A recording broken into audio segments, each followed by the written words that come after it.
നമസ്കാരം.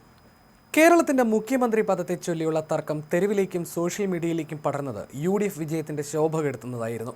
എന്നാൽ ഇപ്പോഴും മുഖ്യമന്ത്രി ആരെന്നതിൽ അന്തിമ തീരുമാനമായിട്ടില്ല. ഡൽഹിയിൽ നിന്നുള്ള വാർത്തകൾക്കായി ആകാംക്ഷയോടെ കാത്തിരിക്കുകയാണ്. മുഖ്യമന്ത്രിയെ ഇന്ന് പ്രഖ്യാപിക്കില്ലെന്ന് ഉറപ്പായി കഴിഞ്ഞു. AICC പ്രസിഡന്റ് മല്ലികാർജ്ജുൻ ഖാർഗെ പെട്ടെന്ന് ബംഗളൂരുവിലേക്ക് പോയതോടെ രാഹുൽ ഗാന്ധിയുമായിട്ടുള്ള നിർണായക കൂടിക്കാഴ്ച നടന്നിട്ടില്ല. രാഹുൽ ഗാന്ധിയാകട്ടെ വിജയുടെ സത്യപ്രതിജ്ഞയിൽ പങ്കെടുക്കാൻ ചെന്നൈയിലേക്ക് പോവുകയായിരുന്നു ഇന്ന് ചെയ്തത്. മുഖ്യമന്ത്രിയെ തീരുമാനിക്കാനുള്ള ഹൈക്കമാൻഡ് ചർച്ചകൾ ക്ലൈമാക്സിലേക്ക് കടക്കാനിരിക്കെയാണ് ഖാർഗെയുടെ ബംഗളൂരു യാത്ര. 2 ദിവസങ്ങൾക്ക് ശേഷമേ മടങ്ങിയെത്തൂവെന്ന് ഖാർഗെയുടെ ഓഫീസ് അറിയിച്ചു. മുതിർന്ന കോൺഗ്രസ് നേതാവ് D. സുധാകരന്റെ മരണാനന്തര ചടങ്ങിൽ പങ്കെടുക്കാനാണ് ഖാർഗെ പോയതെന്നാണ് വിശദീകരണം. മുഖ്യമന്ത്രി സ്ഥാനത്തേക്ക് അവകാശവാദം ഉന്നയിച്ച 3 നേതാക്കളുമായും ഇന്നലെ ഖാർഗെ ചർച്ച നടത്തിയിരുന്നുവെങ്കിലും തീരുമാനമായിരുന്നില്ല. തിരഞ്ഞെടുപ്പ് ഫലം പുറത്തു വന്ന് 7 ദിവസം പിന്നിടുമ്പോഴും മുഖ്യമന്ത്രിയെ തീരുമാനിക്കാത്തതിൽ വിമർശനം ശക്തമാവുകയാണ്. രാഹുൽ ഗാന്ധിയുമായി ചർച്ച നടത്തി ഇന്ന് തന്നെ പേര് പ്രഖ്യാപിക്കുമെന്നായിരുന്നു കരുതിയിരുന്നത്. എന്നാൽ ചർച്ചകൾ വഴിമുട്ടിയതോടെ ഔദ്യോഗിക പ്രഖ്യാപനം ഇനിയും നീളും. നാളെയോ മറ്റന്നാളോ പ്രഖ്യാപനം ഉണ്ടാകുമോ എന്ന ആകാംക്ഷയാണ് നിലവിലുള്ളത്. VD സതീശനായിട്ടുള്ള സോഷ്യൽ മീഡിയ മുറവിളികൾ ഹൈക്കമാൻഡിനെ കുഴപ്പിക്കുന്നുണ്ട്. എല്ലാ തർക്കങ്ങൾക്കും ഒടുവിൽ ഹൈക്കമാൻഡിന്റെ വിശ്വസ്തനായ KC വേണുഗോപാൽ തന്നെ മുഖ്യമന്ത്രി കസേരയിലേക്ക് എത്തുമെന്ന സൂചനകളാണ് പുറത്തുവരുന്നത്. KC വേണുഗോപാൽ തന്നെയാണ് രാഹുലിന്റെ മനസ്സിലെന്നും സൂചനയുണ്ട്. രാഹുലും KCയും തമ്മിൽ രഹസ്യമായി ചർച്ച നടത്തിയെന്ന് NDTV റിപ്പോർട്ട് ചെയ്യുന്നുണ്ട്.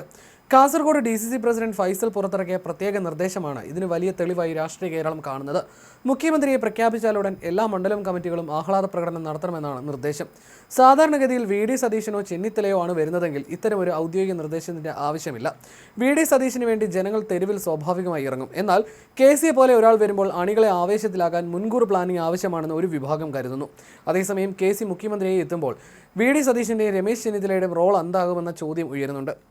മറുഭാഗത്ത് VD സതീശനെ മുഖ്യമന്ത്രിയാക്കണമെന്ന ആവശ്യവുമായി സോഷ്യൽ മീഡിയയിൽ ഇപ്പോഴും പ്രചാരണങ്ങൾ ശക്തമാണ്.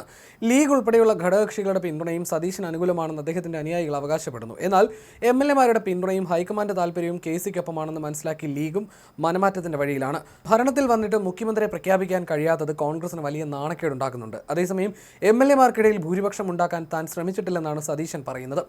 എല്ലാ MLA-മാരുടെയും വിജയം ഉറപ്പാക്കാൻ മാത്രമാണ് നോക്കിയതെന്നും സതീശൻ പറഞ്ഞു.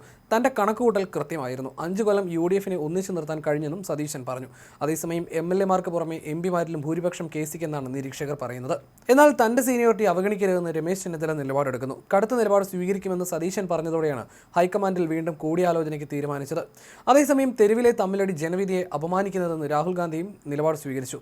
ദേശീയ തലത്തിൽ രാഹുൽ ഗാന്ധിയുടെ വിശ്വസ്തനായ KCയെ കേരളത്തിലേക്ക് മാറ്റാൻ ഹൈക്കമാൻഡിന് വ്യക്തമായ പദ്ധതികളുണ്ട്. AICC പ്രസിഡന്റ് പദവിയിൽ മല്ലികാർജ്ജുൻ ഖാർഗെ ഇരിക്കുന്ന സാഹചര്യത്തിൽ സംഘടനാ ചുമതലയുള്ള ജനറൽ സെക്രട്ടറി സ്ഥാനത്തേക്ക് മറ്റൊരു ദക്ഷിണേന്ത്യക്കാരൻ കൂടി വരുന്നത് വടക്കേ ഇന്ത്യയിലെ പാർട്ടി പ്രവർത്തനങ്ങളെ ബാധിക്കുമെന്ന് ഹൈക്കമാൻഡ് കരുതുന്നു. ഈ സാഹചര്യത്തിൽ KC വേണുഗോപാലിന് നൽകാൻ പറ്റിയ ഏറ്റവും മികച്ച പദവി കേരള മുഖ്യമന്ത്രി കസേരയാണെന്ന് AICC തീരുമാനിച്ചു കഴിഞ്ഞു.